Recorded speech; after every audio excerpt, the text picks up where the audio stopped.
Hello, আসসালামু আলাইকুম। কেমন আছেন সবাই? আজকে চলে আসলাম নতুন একটি ছোট্ট ভিডিও নিয়ে। আজকের ভিডিওতে ছোট্ট একটি ট্রিক আছে। ট্রিকটি জানতে হলে সম্পূর্ণ ভিডিও দেখার কোনো প্রয়োজন নেই, তবুও আশা করব ভিডিওতে অনেক কিছু আছে আর ছোট্ট একটা ভিডিও আপনারা সম্পূর্ণ দেখবেন। এরই মাঝে আপনারা দেখে ফেলেছেন গাছে কি যেন একটা ঝুলানো আছে, তাই না? কি ভাবছেন এটা তাবিজ? না, কোনো তাবিজ না, এটা হচ্ছে ন্যাপথলিন। ন্যাপথলিন আমরা সবাই চিনি আর এটা খুব সহজেই দোকানেই কিনতে পাওয়া যায়।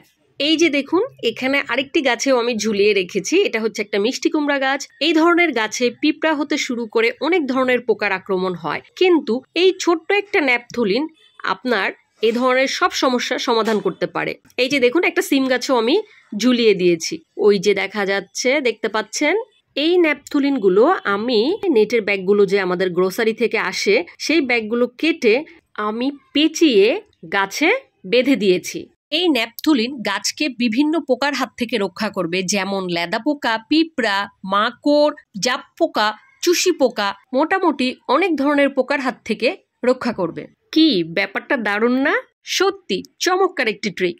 আপনারা গাছে যখন এটি ব্যবহার করবেন নিজেই বুঝতে পারবেন। আর তবে এখানে একটা ব্যাপার আছে, সব ধরনের গাছের জন্য কিন্তু সেম ভাবে ইউজ করলে হবে না।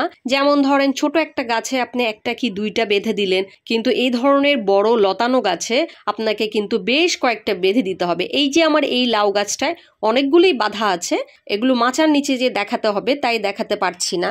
আর দেখুন, এদিকে আপনাদেরকে দেখানোর জন্য আরো একটি জিনিস নিয়ে এসেছি। এই যে দুটো বোতল দেখতে পাচ্ছেন, এই দুটো বোতলে কি আছে? একটিতে আছে ভাতের মাড় আর একটিতে আছে চাল ধোয়া, ডাল ধোয়া পানি। এগুলো আমি এইভাবে বোতলে সংরক্ষণ করে রাখি। এই যে আজকে ভাতের মাড় আমি কিছুটা পরিমাণ নিয়ে নিয়েছি, এইটা আজকে আমি গাছে ব্যবহার করব। অনেকগুলো পানি মিক্সড করব, একদম পাতলা করে গাছে ব্যবহার করতে হবে। আর ভাতের মাড় কিন্তু ফ্রেশটা ব্যবহার করা যাবে না, মানে আজকের ভাতের মাড়টা আপনি কালকে গাছে ইউজ করতে পারবেন। এই যে দেখুন কতটা পাতলা করে নিয়েছি। এখন আমি এক এক করে সবগুলো গাছের গোড়ায় দিয়ে দিব। ভাতের মাড়টা লাউ গাছ অনেক বেশি পছন্দ করে, সাথে আপনি টমেটো গাছ আর যে কোনো লতানো গাছেই এই ভাতের মাড়টা খুব ভালো কাজ করে। ভাতের মাড় গাছে সপ্তাহে একদিন বা 10 দিনে একদিন ইউজ করবেন। চাল ডাল ধোয়া পানি প্রতিদিনই ইউজ করা যায়।